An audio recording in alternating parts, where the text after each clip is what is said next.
ओम नमः शिवाय। हर हर महादेव। प्रिय शिव भक्तों, शिव पुराण की इस दिव्य कथा श्रृंखला में आपका हार्दिक स्वागत है। पिछले अध्याय में हमने भगवान शिव के यक्षेश्वर अवतार की महिमा सुनी थी। आज हम भगवान शिव के 10 अन्य प्रमुख अवतारों और 11 रुद्र अवतारों की अद्भुत कथा का श्रवण करेंगे। ये कथाएं भक्तों को भोग और मोक्ष प्रदान करने वाली हैं। तो चलिए नंदीश्वर द्वारा सनत कुमारों को सुनाई गई इस परम पवित्र कथा में गोता लगाते हैं। नंदीश्वर जी कहते हैं, हे मुनिवर, अब आप भगवान शंकर के उन 10 अवतारों का वर्णन भक्ति पूर्वक सुनिए, जिनकी उपासना कांड के अंतर्गत की जाती है। उनमें सबसे पहले अवतार है महाकाल। यह अवतार महापुरुषों को यानी अच्छे और सच्चे लोगों को सांसारिक सुख भोग और जन्म मृत्यु के चक्र से मुक्ति मोक्ष प्रदान करने वाला है। इस अवतार की शक्ति है महाकाली, जो अपने भक्तों की सभी मनोकामनाओं को पूरा करती है। भगवान शिव का दूसरा अवतार तार नाम से प्रसिद्ध हुआ और उनकी शक्ति हुई तारा देवी। ये दोनों ही स्वरूप भक्तों को सांसारिक सुख और मोक्ष प्रदान करते हैं और अपने सेवकों के लिए अत्यंत सुखदायक हैं। इसके बाद तीसरा अवतार हुआ, जिनका नाम है बाल भुवनेश। इस अवतार में उनकी शक्ति थी बाला भुवनेशी शिवा, जो सज्जनों को सुख देने वाली है। चौथा अवतार भक्तों के लिए परम सुखदायी और भोग मोक्ष देने वाला है। इसका नाम है षोडश श्री विदेश। इस अवतार में उनकी शक्ति के रूप में षोडशी श्री विद्या शिवा प्रकट हुई। भगवान शिव का पांचवा अवतार भैरव नाम से प्रसिद्ध हुआ। यह अवतार हमेशा अपने भक्तों की सभी मनोकामनाओं को पूर्ण करता है। इस अवतार की शक्ति का नाम है भैरवी गिरिजा, जो अपने उपासकों को उनका मनचाहा फल प्रदान करती है। छठा शिव अवतार छिन्न मस्तक के नाम से जाना जाता है और उनकी शक्ति जो भक्तों की हर कामना पूरी करती है, उनका नाम है छिन्नमस्ता। भक्तों के संपूर्ण मनोरथों को पूरा करने वाला भगवान शंभू का सातवां अवतार धूमवान नाम से विख्यात हुआ। इस अवतार में श्रेष्ठ उपासकों की हर इच्छा को पूर्ण करने वाली शिवा धूमावती कहलाई। शिव जी का आठवां सुखदायक अवतार है बगलामुख। उनकी शक्ति महान आनंद देने वाली है, बगलामुखी नाम से प्रसिद्ध हुई। नवा शिव अवतार है मातांग नाम से जाना जाता है। उस समय संपूर्ण अभिलाषाओं को पूर्ण करने वाली देवी सर्वानी मातांगी कहलाई। और भगवान शंभू के 10वें अवतार का नाम है कमल। यह अवतार भी भक्तों को सांसारिक सुख और मोक्ष रूपी फल प्रदान करता है। इस अवतार में अपने भक्तों का हर तरह से पालन करने वाली माँ गिरिजा कमला कहलाई। नंदीश्वर जी कहते हैं, हे मुनि, ये ही भगवान शिव के 10 मुख्य अवतार हैं। ये सभी अवतार भक्तों और सत्पुरुषों के लिए सुख देने वाले तथा भोग और मोक्ष प्रदान करने वाले हैं। जो भी मनुष्य बिना किसी विकार के यानी शुद्ध मन से महात्मा शंकर के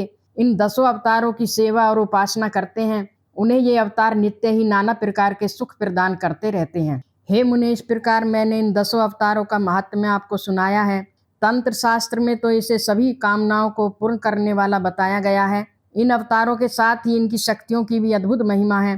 तंत्र आदि शास्त्रों में भी इन शक्तियों की महिमा का वर्णन है और इन्हें सर्व कार्य प्रदा यानी सभी कामनाओं को पूर्ण करने वाली कहा गया है। ये शक्तियां नित्य ही दुष्टों को दंड देती हैं और ब्रह्म तेज की विशेष रूप से वृद्धि करती हैं। हे ब्राह्मण, इस प्रकार मैंने तुमसे महेश्वर के महाकाल आदि 10 शुभ अवतारों की उनकी शक्तियों सहित वर्णन कर दिया है। जो भी मनुष्य शिव जी से जुड़े सभी पर्वों और शुभ अवसरों पर इस परम पावन कथा का भक्ति पूर्वक पाठ करता है, वह भगवान शिव जी का परम प्रिय हो जाता है। इस पवित्र आख्यान का पाठ करने से ब्राह्मण के ब्रह्म तेज की वृद्धि होती है, क्षत्रिय को युद्ध में विजय प्राप्त होती है, वैश्य धनपति हो जाता है और शूद्र को सुख की प्राप्ति होती है। जो शिव भक्त अपने धर्म का पालन करते हैं, उन्हें यह चरित्र सुनने से सुख प्राप्त होता है और उनकी शिव भक्ति और भी अधिक बढ़ जाती है।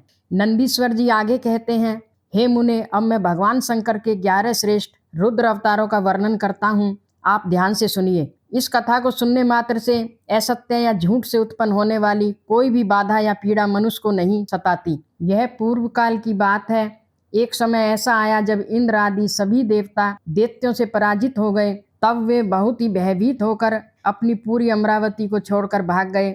इस प्रकार दैत्यों से अत्यंत पीड़ित होकर वे सभी देवता महर्षि कश्यप जी के पास गए। वहां पहुंचकर उन्होंने परम व्याकुलता के साथ हाथ जोड़े, मस्तक झुकाकर महर्षि कश्यप के चरणों में प्रणाम किया और उनकी भली भांति स्तुति की। फिर उन्होंने आदर पूर्वक अपने आने का कारण बताया और दैत्यों द्वारा पराजित होने से उत्पन्न हुए अपने सारे दुखों को कह सुनाया। हे तात, तब उनके पिता महर्षि कश्यप देवताओं की उस कष्ट भरी कहानी को सुनकर भी अधिक दुखी नहीं हुए, क्योंकि उनकी बुद्धि हर समय भगवान शिव में ही लगी रहती थी। शांत बुद्धि वाले उन मुनि ने धैर्य धारण करके देवताओं को आश्वासन दिया, उन्हें सांत्वना दी और स्वयं परम हर्ष के साथ विश्वनाथपुरी काशी की ओर चल पड़े। काशी पहुंचकर उन्होंने सबसे पहले गंगा जी के पवित्र जल में स्नान किया, फिर अपने नित्य नियम पूरे किए और फिर बड़े ही आदर के साथ माँ उमा सहित सर्वेश्वर भगवान विश्वनाथ की विधि विधान से पूजा अर्चना की। इसके बाद भगवान शंभु के दर्शन के उद्देश्य से उन्होंने एक शिवलिंग की स्थापना की और देवताओं के हित के लिए परम प्रसन्नता पूर्वक घोर तपस्या करने लगे। हे मुने,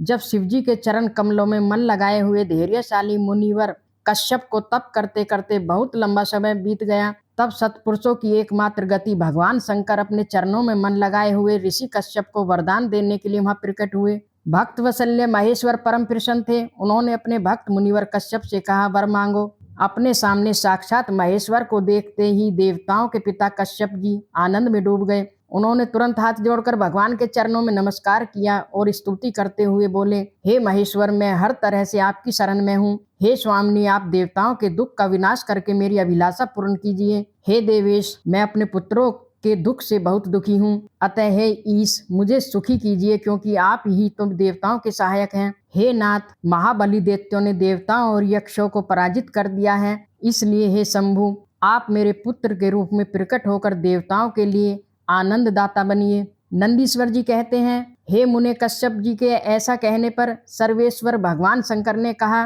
तथेति, अर्थात ऐसा ही होगा। इतना कहकर भगवान वही उनके सामने अंतर्ध्यान हो गए। तब ऋषि कश्यप भी महान आनंद के साथ तुरंत ही अपने स्थान पर लौट आए। वहां उन्होंने यह सारा वृत्तांत आदर पूर्वक देवताओं को कह सुनाया। इसके बाद अपना वचन सत्य करने के लिए भगवान शंकर महर्षि कश्यप द्वारा सुरभि के गर्भ से 11 रूप धारण करके प्रकट हुए।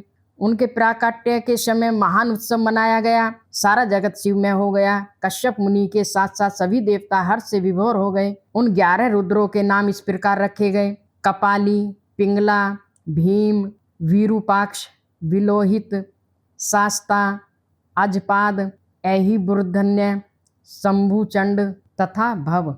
ये 11 रुद्रों सुरभि के पुत्र कहलाते हैं। वे सुख के धाम हैं तथा देवताओं के कार्य को सिद्ध करने के लिए स्वयं शिव रूप से उत्पन्न हुए थे। कश्यप के ये पुत्र वीरवर रुद्र महान बल और पराक्रम से संपन्न थे। उन्होंने संग्राम से देवताओं की सहायता की और दैत्यों का संहार कर डाला। इन्हीं 11 रुद्रों की कृपा से इंद्र आदि सभी देवगण दैत्यों को जीतकर निर्भय हो गए। उनका मन स्वस्थ हो गया और फिर वे भी अपना अपना राज्य कार्य संभालने लगे। हे तात, शिव स्वरूपी वे सभी महारुद्र आज भी देवताओं की रक्षा के लिए सदा स्वर्ग में विराजमान रहते हैं। तो प्रिय शिव भक्तों, इस प्रकार नंदीश्वर जी ने सनत कुमारों को भगवान शंकर के 11 रुद्र अवतारों का वर्णन सुनाया। ये सभी अवतार समस्त लोगों के लिए सुखदायक हैं। यह निर्मल और पवित्र आख्यान सुनने वाले के संपूर्ण पापों का नाश करता है, धन यश की आयु को बढ़ाता है तथा सभी मनोरथ को पूर्ण करने वाला है। आज की कथा में हमने भगवान शिव के 10 महाविद्याओं से जुड़े अवतारों और देवताओं की रक्षा के लिए हुए 11 रुद्र अवतारों की महिमा जानी। अगले अध्याय में हम शिव जी की एक और अद्भुत लीला का श्रवण करेंगे। तब तक के लिए हर हर महादेव।